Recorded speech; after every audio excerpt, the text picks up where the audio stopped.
Imagine to be a musician in a big orchestra and I ask you to play some music in a fast pace. What is fast for one person may not be fast enough or too fast for another one. And here comes the conductor into play.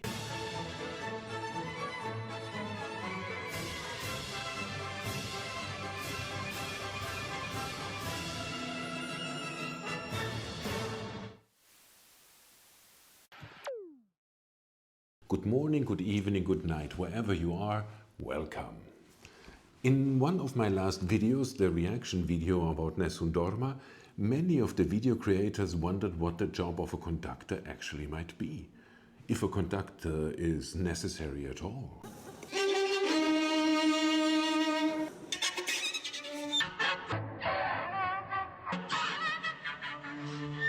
What's the male or female conductor's job? Let's not talk about all the organizational or administrative skills a conductor has to have. Let's focus on the practical work with the orchestra. Sure, a conductor needs to give the musical cues during a performance.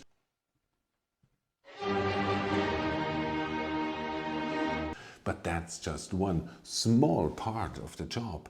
Even more important, though, is to create the music itself, so to speak. Everything we see in a concert has been rehearsed beforehand for hours and hours and hours.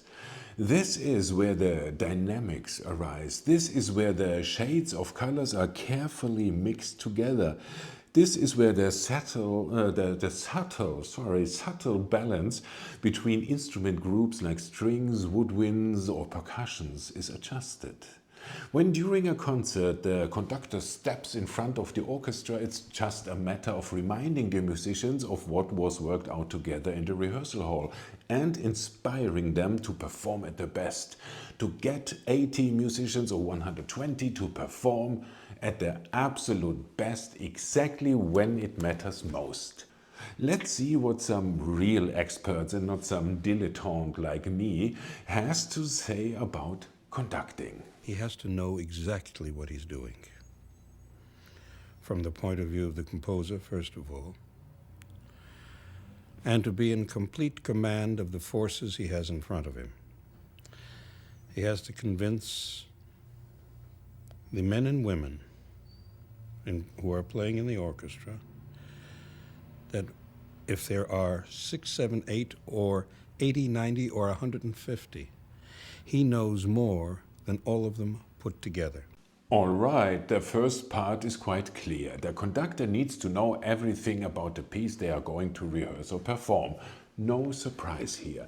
The second part is more interesting in my opinion. The conductor has to convince each and everyone in the orchestra that he or she knows more about the piece than they do combined. He or she has to be the ultimate authority when it comes to musical questions, or they will lose the support and trust of the orchestra. That's a tough call.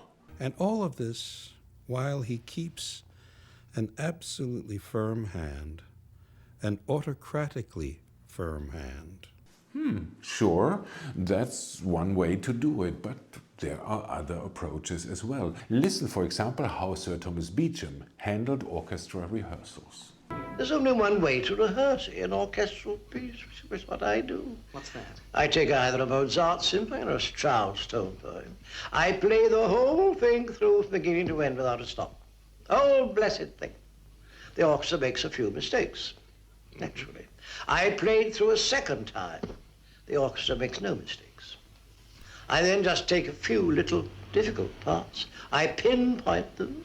I emphasize them. I repeat those 3 or 4 times. I really perform. This is what I would call the laissez-faire approach. Sounds nice, especially when you have the privilege to work with the greatest orchestras in the world.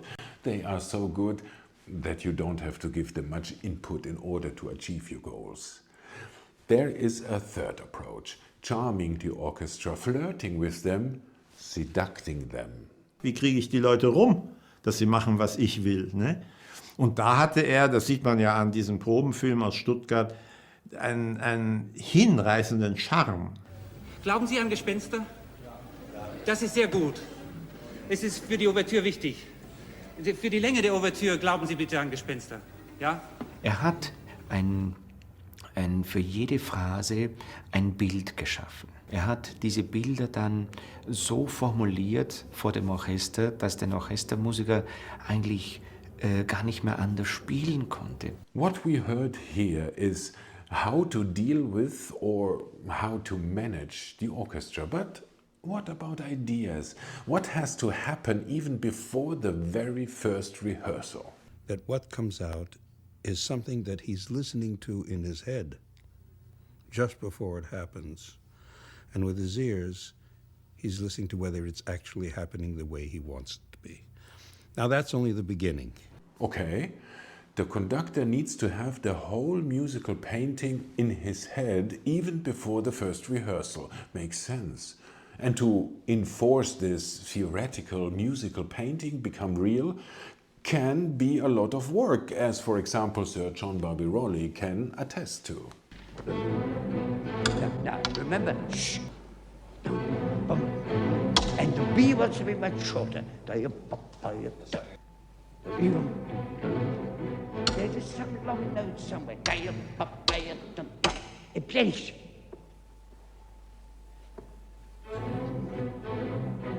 It's the C that's too long. Behind. So, is having a clear idea about the wanted sound enough to be a good conductor or even a great conductor? Any average conductor can imagine what a score would sound like, but then to infuse it with the extra thing, which is either Beethoven or Brahms or Mozart or Schubert or whatever, that requires a degree of imagination and a degree of projection into the mind of the composer. Damn it! I forgot to mention earlier a fourth approach on how to communicate your ideas as a conductor with the orchestra. I think maybe conducting is the only evidence I've ever had that telepathy does exist. And I think the best conductors are really telepathetic. That sounds right to me. Today, let me show you as my last example the magic of conducting and of Carlos Kleiber in a clip where he is conducting the Concertgebouw Orchestra Amsterdam, Beethoven's 7th Symphony, 4th movement. First of all, let me say, as you know, I'm not a musician, so I will use all the wrong terms and will make a fool of myself, but please feel free to comment about that down in the comment section below. All right, Beethoven's 7th Symphony, 4th movement, and it says it's allegro con brio, which means played in a vivid way, but con brio, which means, and this is the scientific term, with oomph. And as you can see in a second, Kleiber starts the 4th movement with this oomph.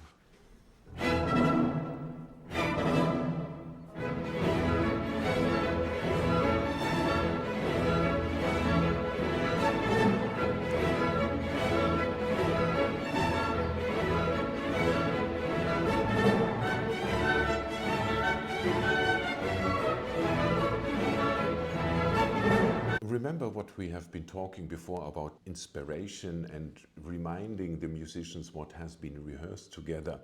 That's what Carlos Kleiber is doing here. He's very active in order to remind them this is it. Now is the moment that counts.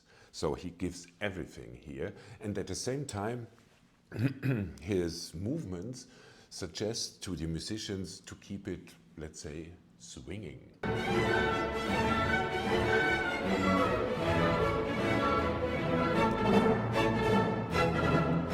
Very strong and clear movements down to the earth, so to say, to ground the sound and to make it brusque.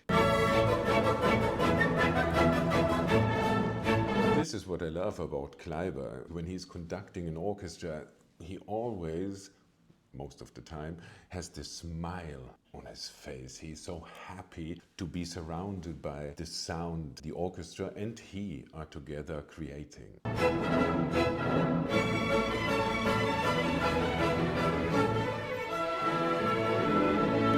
It's It's so wonderful to watch him. The way he moves, it's almost like a ballet dancer, especially his left hand is so flexible and so expressive. The right hand, as you know, is mostly to beat the rhythm in 2, 3 or 4 and give a cue, and the left hand is for the expression, to ask for more intensity or to be more quiet. But the way it's so beautiful, it's so aesthetic to watch, and it's so inspiring to the musicians, obviously.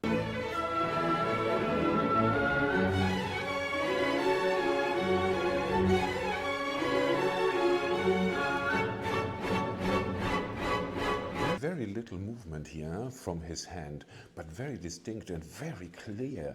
Dun, da, dun, da, dun, da, dun, da, dun.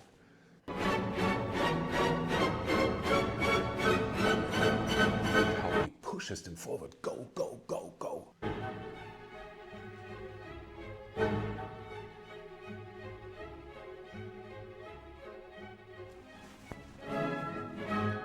Beautiful.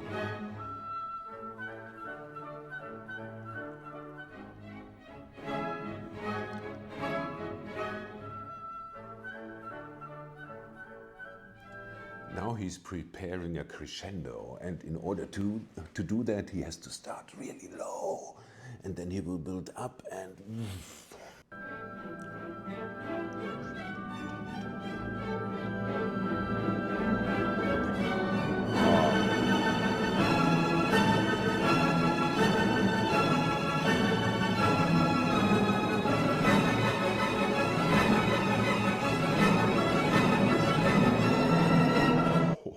His left arm, really stopping it. And again.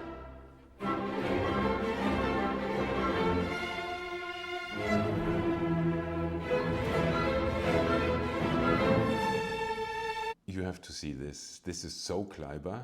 Can you see? Can you see what he's doing with both hands, like really asking the orchestra to give everything they have.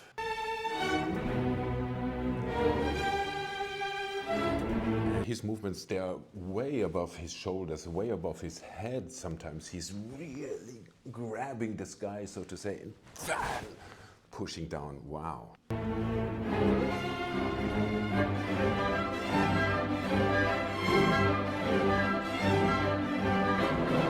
Here we have a moment, look at his face. He's not quite happy.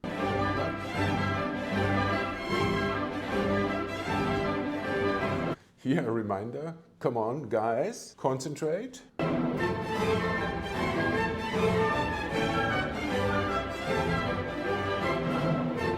He's so funny, he's not happy, not completely happy. He's not completely sad, because when he's completely sad, it looks very different, like here. This example from the Vienna State Opera when he was conducting the Rosenkavalier, I don't know when, in the early 90s. That's when he's really sad.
His left hand.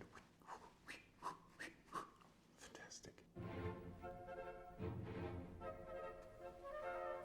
Keeping the lid. Don't do too much.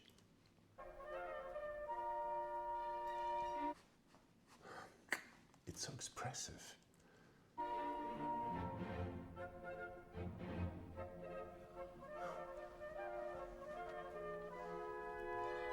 And he's happy again. The little mistake that happened before is forgotten.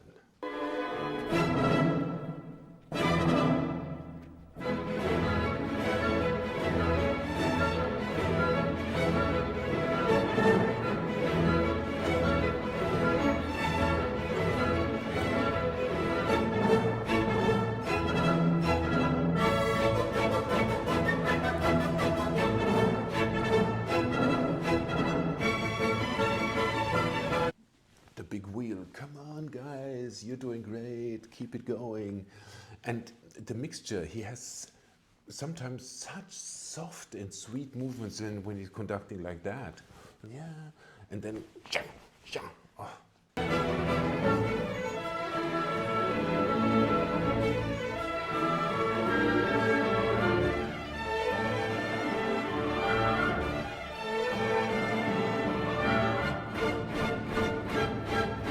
Okay, time to relax. Everything is running smoothly, obviously. A little emphasis on the rhythm. Come on! And again, smooth and attack.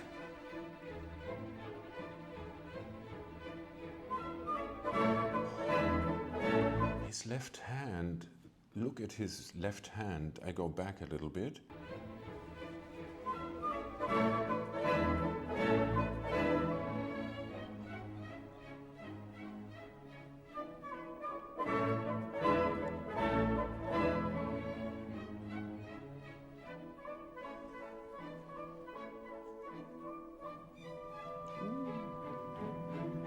Again, preparation for crescendo. And oh, he couldn't be happier. He loves this. The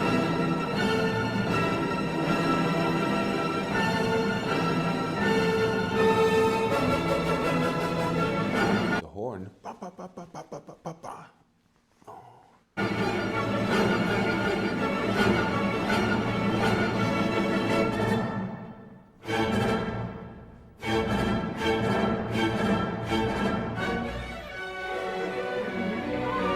Watching him, one can understand why conductors, especially him, at the end of a concert are sweating, are completely drained. I mean, look at how much work physical work he is doing. Not only the mental work of always be with each and every one of the musicians in the orchestra, but all the jumping. It's like a workout. Oh, beautiful.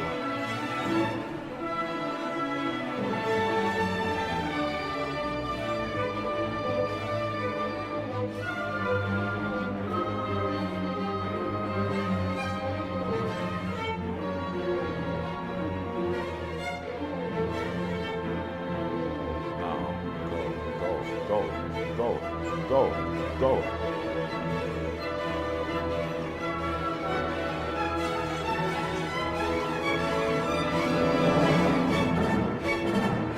Yes.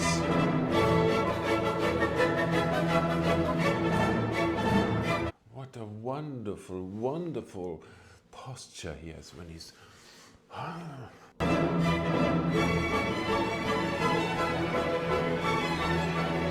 Keeping the orchestra like a perpetuum mobile. Always, always, the sound is always there, and it's always like, it's like a flood of music never stopping.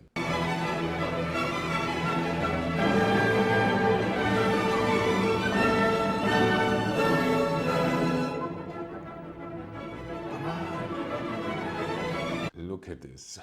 Wow, he is really a fighter here. And we are in the last segment of this fourth movement. The finale is coming, so he and the orchestra, they are giving everything.